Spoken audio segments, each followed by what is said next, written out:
მოვიდნენ სახანძრო, რა ვიცი, 4-5 მანქანა აკრობდნენ და ყურადღება კი მიაქციეს, მაგრამ აი ბავშვები რო დარჩნენ, აი ესე უპატრონოთ, აი ეს ბავშვი არის ფერმაში მუშაობს, ბავშვი რამდენი წელია, უდად მამოთ არიან. მშობლები აქ. შიგ ცხოვრობდით აქ ამბინაში? არა ცხოვრობდა არა.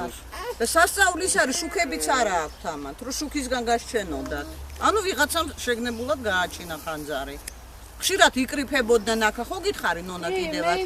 იკრიფებოდნენ აქა, მოყავდათ გოგოები, სვავდნენ, იყო გაწევ გამოწევა. ნუ იყო ბონჟები შეგრეფა და სულ ყველაფერი. იყო, ხო და რომელ საათ იყო დაახლოებით ეს სვლა? პირველზე უკვე ჩემადამ გაგვაღვიძა და პირველიდან 3-მდე პირველის ნახევარზე რომ შეგვატყობინა ჩვენ თბილისმა, შეგვატყობინეს რომ ხანძარი ხდებოდა ტექნიკუმში.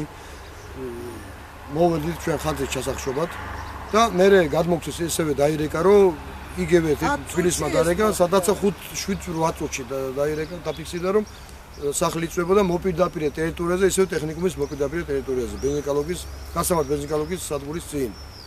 და ჩამოვედი და ჩავახსით ეს ხანძარი ჩავახსით, მაგრამ ამას გამოძიება დადგეს ახლა ჩვენ არ ვიცი ფაქტიურად იყო მიტოვებული ყველა